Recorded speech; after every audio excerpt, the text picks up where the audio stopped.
ಆನೇಕಲ್ ತಾಲೂಕಿನ ಮರಸೂರು ಗೇಟ್ ಬಳಿಯಲ್ಲಿ ಶಾಸಕರಾದ ವಿ ಶಿವಣ್ಣರವರ ಹುಟ್ಟುಹಬ್ಬ ಅಂಗವಾಗಿ ನಾಗನಾಯಕನಹಳ್ಳಿ ಅಂಬರೀಶ್ ರವರ ನೇತೃತ್ವದಲ್ಲಿ ಅಭಯ ಆಂಜನೇಯ ಸ್ವಾಮಿ ದೇವಾಲಯದಲ್ಲಿ ವಿಶೇಷ ಪೂಜೆ ಸಲ್ಲಿಸಿ ನಂತರ ಸಾರ್ವಜನಿಕರಿಗೆ ದಾಸೋಹ ವ್ಯವಸ್ಥೆಯನ್ನು ಮಾಡಲಾಗಿತ್ತು.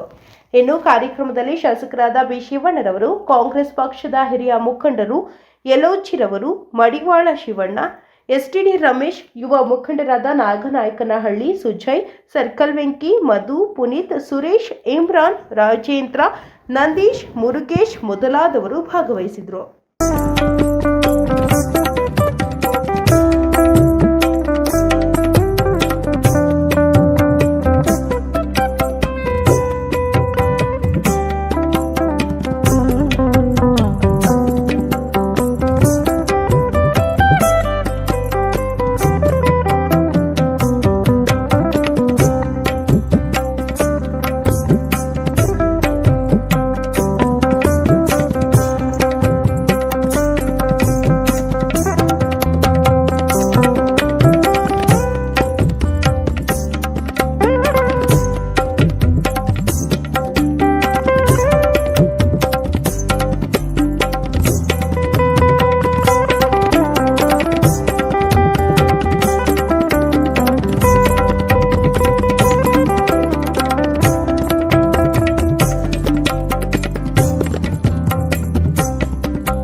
ರಮೇಶು, ಸುರೇಶು, ಪುನೀತು, ಮಧು ಎಲ್ಲರೂ ಸೇರಿ ಇವತ್ತು ನಮ್ಮ ಮರ್ಸೂರು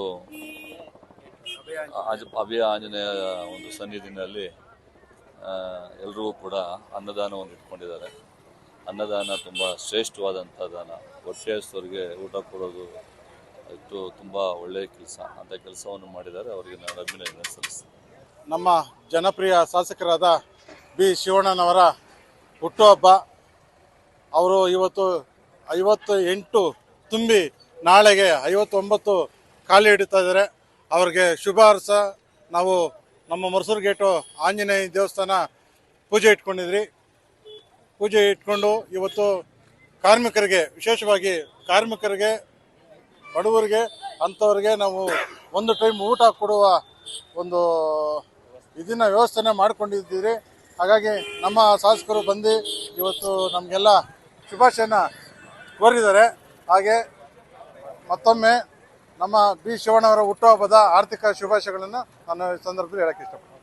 ಮರ್ಸೂರು ಗೇಟಿನ ಬಳಿ ಅಭಯ ಆಂಜನೇಯ ದೇವಸ್ಥಾನ ಬಳಿ ನಮ್ಮ ಜನಪ್ರಿಯ ನಾಯಕರು ಶಾಸಕರಾದ ಬಿ ಶಿವಣ್ಣವರಿಗೆ ಹುಟ್ಟುಹಬ್ಬದ ಪ್ರಯುಕ್ತ ಕಾರ್ಮಿಕರ ಪರವಾಗಿ ನಾವು ಇವತ್ತು ಒಂದು ದಿವಸ ನಮ್ಮ ಏನು ಅಂಬರೀಷು ಮತ್ತು ನಮ್ಮ ಪುನೀತು, ಮಧು, ಸುಜಿ, ಸುರೇಶು ಹಾಗೂ ಇತರ ನಮ್ಮ ಮರ್ಸೂರಿನ ಅಷ್ಟಗ್ರಾಮಗಳ ಯುವ ನಾಯಕರುಗಳು ಎಲ್ಲ ಸೇರಿ ಸಾರ್ವಜನಿಕರಿಗೆ, ಒಂದು ಕಾರ್ಮಿಕರಿಗೆ ಒಂದು ದಿವಸ ಅವರ ದುಂದು ವೆಚ್ಚ ಬೇಡ, ಒಂದು ಅನ್ನಕ್ಕೊಂದು ಬೆಲೆ ಇದೆ ಅಂತ ಹೇಳ್ತಾ ನಾವು ಅವ್ರ ಪರವಾಗಿ ಅವರಿಗೆ ಆಶೀರ್ವಾದ ಆಗಲಿ, ಮುಂದಿನ ದಿನಗಳಲ್ಲಿ ನಮ್ಮ ಶಿವಣ್ಣವರು ಸಚಿವರಾಗಲಿ ಅಂತ ಹೇಳಿ ನಾವು ಈ 59ನೇ ಹುಟ್ಟುಹಬ್ಬವನ್ನು ವಿಜೃಂಭಣೆಯಿಂದ ವಿಶೇಷ ರೀತಿಯಲ್ಲಿ ಆಚರಿಸಿದ್ವಿ. ಜೈ ಶಿವಣ್ಣ ಅವರೇ. ಇವತ್ತು ನಮ್ಮ ಅಭಿವೃದ್ಧಿ ಅಧಿಕಾರರು ಜನಪ್ರಿಯ ಶಾಸಕರಾದಂಥ ಬಿ ಶಿವಣ್ಣವರಿಗೆ ಮೊದಲಾಗಿ 59ನೇ ವರ್ಷದ ಹುಟ್ಟುಹಬ್ಬದ ಆರ್ಥಿಕ ಶುಭಾಶಯಗಳು. ಏನಿವತ್ತು ನಮ್ಮ ಮರ್ಸೂರು ಗ್ರಾಮ ಪಂಚಾಯತಿ ಭಾಗದಲ್ಲಿ ನಮ್ಮ ಗೇಟಲ್ಲಿ ಇವತ್ತು ಅಭಯ ಆಂಜನೇಯ ಸ್ವಾಮಿಗೆ ಪೂಜೆ ಸಲ್ಲಿಸಿ ಸಾಕಷ್ಟು 1,000 ಜನಕ್ಕೆ ಕಾರ್ಮಿಕರಿಗೆ ಊಟ ಹಂಚೋ ಕಾರ್ಯಕ್ರಮ ಇಟ್ಕೊಂಡಿದ್ರಿ. ಅದಕ್ಕೆ ನಮ್ಮ ಶಾಸಕರು ಬಂದು ಚಾಲನೆ ನೀಡಿದ್ರು ಹಾಗೂ ನಮ್ಮ ತಂಡ ಎಲ್ಲ ಸೇರಿಕೊಂಡು ಈ ಕಾರ್ಯ ಮಾಡಿದ್ದೀರಿ. ಮುಂದಿನ ದಿನಗಳಲ್ಲಿ ಸಚಿವರಾಗಿ ಬರಲಿ ಅಂತ ಕೇಳ್ಕೊತೀನಿ. ಒಂದು ದಿನ ಅಭಯ ಆಂಜನೇಯನ ದೇವರ ಆಶೀರ್ವಾದ ಪಡಿತಾ ನಮ್ಮ ಬಿ ಶಿವಣ್ಣವರಿಗೆ 59ನೇ ವರ್ಷದ ಆರ್ಥಿಕ ಶುಭಾಶಯಗಳು ಹೇಳ್ತಾ, ವಿಶೇಷವಾಗಿ ಇವತ್ತು ಕಾರ್ಮಿಕರಿಗೆ ಅನ್ನ ದಾಸೋಹ ಒಂದು ದಿವಸ ಊಟದ್ದು ಇಟ್ಕೊಂಡಿದ್ದೀವಿ. ಅವರಿಗೆ ಆಯುಷ್ ಆರೋಗ್ಯ ಕೊಟ್ಟು ಆ ಭಗವಂತ ಕಾಪಾಡಲಿ, ಇನ್ನೂ ಅಭಿವೃದ್ಧಿ ಇನ್ನೂ ಉನ್ನತ ಮಟ್ಟದಾಗಿ ಇನ್ನೂ ಮಾಡಲಿ, ನೆಕ್ಸ್ಟ್ ಮುಂದಿನ ದಿನಗಳಲ್ಲಿ ಅವರು ಸಚಿವರಾಗಲಿ ಅಂತ ಕೇಳ್ಕೊತಾ ಇದ್ದೀವಿ. ಇವತ್ತು ನಮ್ಮ MLA ಶಿವಣ್ಣ ಅವ್ರದ್ದು ಬರ್ತ್ಡೇ ಇದೆ. ನಾಳೆ ಬರ್ತ್ಡೇ ಇದೆ, 59ನೇ ಬರ್ತ್ಡೇ ಇದೆ. ನಮ್ಮ ಗಾರ್ಮೆಂಟ್ಸ್ ಎಲ್ಲರಿಗೂ ಊಟದ ವ್ಯವಸ್ಥೆ ಒಂದು ಟೈಮ್ ಮಾಡ್ಕೊಂಡಿದ್ದೀರಿ. ನಮ್ಮ ಅಂಬರೀಷ್ ಅಣ್ಣವ್ರ ನೇತೃತ್ವದಲ್ಲಿ ಅಂಬರೀಷ್ ಅಣ್ಣವರು ದೊಡ್ಡತನನೇ ನೋಡಿ, ಈ ಥರ ಅನ್ನದಾನ ಮಾಡೋದು, ಈ ಥರ ಸಹಾಯ ಮಾಡೋದು. ಬೇರೆಯವರೆಲ್ಲ ದುಡ್ಡೆಲ್ಲ ಬೇರೆ ಥರ ವ್ಯರ್ಥ ಮಾಡ್ತಾರೆ. ಈ ಥರ ಊಟದ ವ್ಯವಸ್ಥೆ ಎಲ್ಲ ಮಾಡಿದ್ದಾರೆ. ನಮ್ಮ ಅಂಬರೀಷ್ ಅಣ್ಣವ್ರ ಜೊತೆಯಲ್ಲಿ ನಾವೆಲ್ಲ ನಿಂತ್ಕೊಂಡು, ನಾನು, ಮಧು, ಶ್ರುತಿ ಮತ್ತು ಶಶಿ, ಅಕ್ಷಯ್ ಮತ್ತು ಇತ್ಯಾದಿ ಎಲ್ಲರೂ ನಾವೆಲ್ಲ ನಿಂತ್ಕೊಂಡು ಅಂಬರೀಷ್ ಅಣ್ಣ ಜೊತೆಯಲ್ಲಿ ನಾವೆಲ್ಲ ನಡೀತೀರಿ ಅಂತ ಹೇಳ್ತಾ, one second Shivanna happy birthday. ಏನು ಈ ದಿನ ಮರ್ಸೂರು ಗೇಟ್ನಲ್ಲಿ ಆಂಜನೇಯ ದೇವಸ್ಥಾನಕ್ಕೆ ಪೂಜೆ ಮುಖಾಂತರ ಪ್ರತಿ ವರ್ಷದಂತೆ ಈ ವರ್ಷ ಸಹ ನಮ್ಮ ನಾಗನಾಯಕನಹಳ್ಳಿ ಅಂಬರೀಷ್ ಅಣ್ಣವರು ಇವತ್ತೇನು ಅನ್ನದಾನ ಏರ್ಪಡಿಸಿದ್ದಾರೆ. ನಮ್ಮ ಆನೇಕಲ್ ತಾಲೂಕು ಅಭಿವೃದ್ಧಿ ಅಧಿಕಾರ ಜನಪ್ರಿಯ ಶಾಸಕರಾದ ಬಿ ಶಿವಣ್ಣನವರಿಗೆ ಹುಟ್ಟುಹಬ್ಬದ ಆರ್ಥಿಕ ಶುಭಾಶಯಗಳನ್ನು ತಿಳಿಸ್ತಾ ಇದ್ದೀವಿ. ಮತ್ತು ನಮ್ಮ ಜೈ ಭೀಮ್ ಜಾಗೃತಿ ವೇದಿಕೆ ಎಲ್ಲ ಪದಾಧಿಕಾರಿಗಳಿಂದ ನಾವು ಮತ್ತೊಮ್ಮೆ ಹುಟ್ಟುಹಬ್ಬದ ಆರ್ಥಿಕ ಶುಭಾಶಯಗಳನ್ನು ತಿಳಿಸ್ತಾ ಇದ್ದೀವಿ. ಏನಿವತ್ತು ಮರ್ಸೂರು ಗೇಟು ಗಾರ್ಮೆಂಟ್ಸ್ ಹತ್ರ ಆಂಜನೇಯನ ದೇವಸ್ಥಾನಕ್ಕೆ ಪೂಜೆಯನ್ನು ಸಲ್ಲಿಸಿ ನಾಯಕನಹಳ್ಳಿ ಅಂಬರೀಷ್ ಅಣ್ಣ ಅವರು, ಜಯ ಕರ್ನಾಟಕ ರಾಜ್ಯ ಉಪಾಧ್ಯಕ್ಷರು ಅಂಬರೀಷ್ ಅಣ್ಣ ಅವರ ನೇತೃತ್ವದಲ್ಲಿ ಅನ್ನದಾನ ಹಾಗೂ ಆನೇಕಲ್ ತಾಲೂಕಿನ ಜನಪ್ರಿಯ ಶಾಸಕರಾದ ಬಿ ಶಿವಣ್ಣನವರ ಹುಟ್ಟುಹಬ್ಬದ ಶುಭಾಶಯಗಳು. ಮತ್ತೊಮ್ಮೆ ಜೈ ಭೀಮ್ ಜಾಗೃತಿ ವೇದಿಕೆ ಕಡೆಯಿಂದ ಎಲ್ಲ ಗ್ರಾಮಸ್ಥರು, ಕಾರ್ಯಕರ್ತರು, ರಾಜ್ಯ ಮಟ್ಟ ಎಲ್ಲ ಸೇರಿ ಅವರಿಂದನೂ ಶಿವಣ್ಣನವರಿಗೆ ಹುಟ್ಟುಹಬ್ಬದ ಆರ್ಥಿಕ ಶುಭಾಶಯಗಳು ಕೊಡ್ತಾ ಇದ್ದೀನಿ. ಜೈ ಭೀಮ್.